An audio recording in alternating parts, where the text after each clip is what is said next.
আসসালামু আলাইকুম ভিউয়ার্স, আশা করি সবাই ভালো আছেন এবং সুস্থ আছেন। চলে আসলাম আর একটা টিউটোরিয়াল নিয়ে।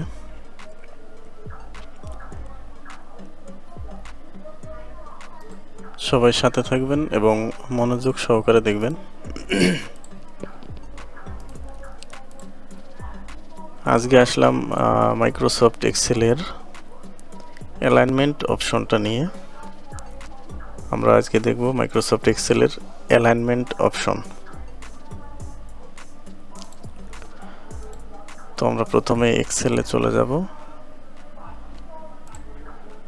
Blank sheet. আজকে আমরা দেখব অ্যালাইনমেন্ট। আমরা এর আগে দেখেছিলাম ফন্ট।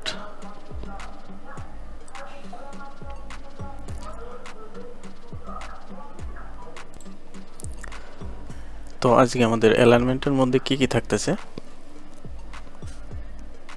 প্রথমে আছে top align, middle align, bottom align,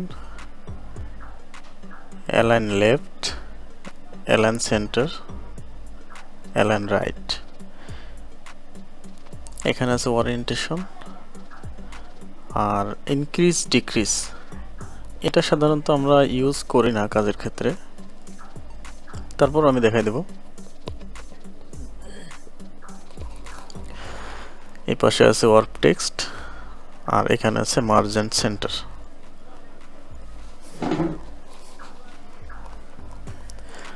তো চলুন আজকে শুরু করি। কিছু টেক্সট আমি এখানে নিয়ে আসব।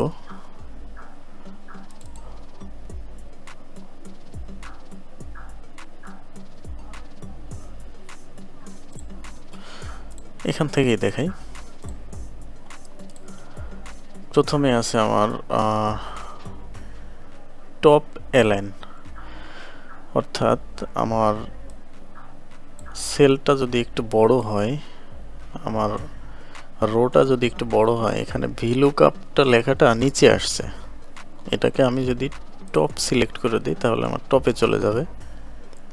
যদি মিডিল সিলেক্ট করে দিই তাহলে আমার মিডিলে থাকবে, এবং আমি যদি বটম সিলেক্ট করে দিই তাহলে আমার নিচে চলে আসবে। এটা হচ্ছে টপ, মিডিল এবং বটম অ্যালাইন, তিনটা অপশন। তার নিচে আছে তিনটা অপশন অ্যালাইন লেফট। আমি যদি অ্যালাইন লেফটে দেই তাহলে আমার বাম দিকে চলে যাবে। আমি যদি সেন্টার দিই সেন্টারে থাকবে, রাইট দিলে রাইটে চলে যাবে। ওকে, এখন আসেন ওরিয়েন্টেশনটা দেখি আমরা। ওরিয়েন্টেশনটা কি? আমি ওরিয়েন্টেশনটা এই লাইনটায় দেখাবো। আমি টোটালটা সিলেক্ট করি, সিলেক্ট করার পর এটা হচ্ছে ওরিয়েন্টেশন।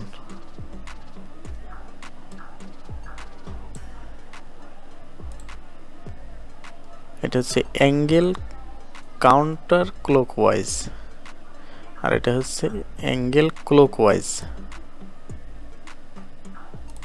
তার নিচে আছে ভার্টিক্যাল টেক্সট। এখানে আমার টোটাল যে টেক্সটগুলো থাকবে এটাকে ভেঙে ভেঙে একটা একটা হবে, এটা হচ্ছে ভার্টিক্যাল টেক্সট। নিচে আছে রোটেট টেক্সট আপ, এটা হচ্ছে রোটেট টেক্সট আপ।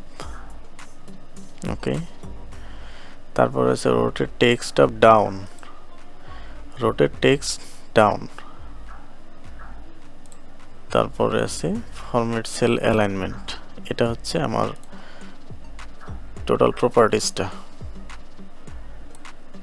এই যে এখানে আমি ইচ্ছা করলে আমি যতটুকু দরকার ততটুকু নিতে পারবো এখান থেকে। আমি যদি এখন ওকে দিয়ে দিই আমার ওই পরিমাণ ওয়ার্ক হবে, ওরিয়েন্টেশন হবে। আমি এখান থেকে ধরে ধরে ইচ্ছা মতো নিতে পারবো। ওকে, এখন আমার পূর্বের অবস্থায় ফিরতে হবে, তাহলে কি করতে হবে? পূর্বের অবস্থায় যদি আমি ফিরতে চাই সেক্ষেত্রে আমার এটাকে ঠিক 0 ডিগ্রিতে করে দিতে হবে।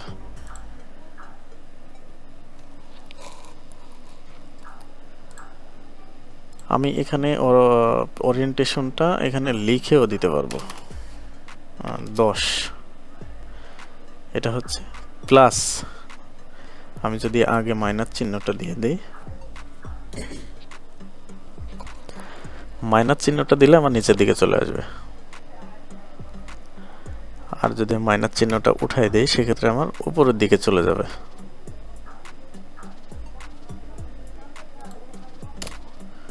ওকে, ওরিয়েন্টেশনটা গেল। এখন ইনক্রিজ আর হচ্ছে ডিক্রিজ, আমি যে কোনো একটা সেল ধরি,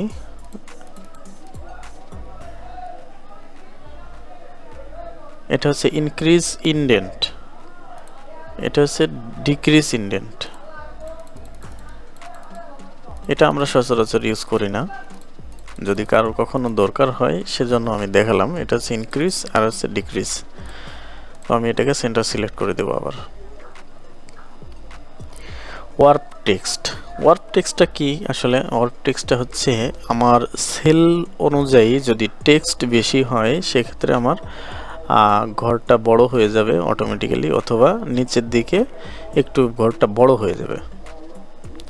আমি দেখি, আমি এইভাবে করে দিলাম, তাহলে আমার এখানে যে টোটাল কালারটা আমার হাইড হয়ে গেছে।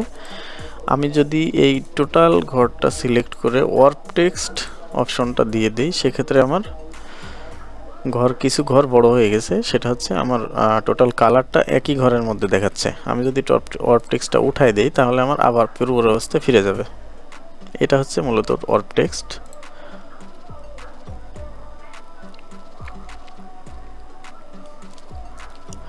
তার নিচে আছে মার্জ এন্ড সেন্টার।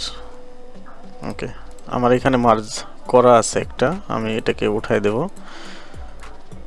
এটা হচ্ছে আমার টাইটেল, আমি যে ফরম্যাটটা তৈরি করছি সেটার টাইটেল হচ্ছে এটা। এখন এই টাইটেলটাকে আমি যদি টোটাল সেন্টারে আনতে চাই সেক্ষেত্রে আমার কি করতে হবে? শুধুমাত্র এখান থেকে ক্লিক করলে আমার এটা টাইটেলটা সেন্টারে চলে আসবে। এখানে অনেক অপশন আছে, merge across, merge cell, unmerge cell. আমরা শুধুমাত্র মার্জটা করব, মার্জ অ্যান্ড সেন্টার। ওকে, আমাদের যখন প্রয়োজন হবে তখন আমরা মার্জ অ্যান্ড সেন্টার করব। দেখা যাচ্ছে এখানে আমার যদি দুইটা সেল নিয়ে আমি যদি মার্জ করতে চাই সেক্ষেত্রেও হবে, তিনটা নিয়ে যদি আমি করতে চাই সেটাও হবে, টোটালটা করলে তাও হবে।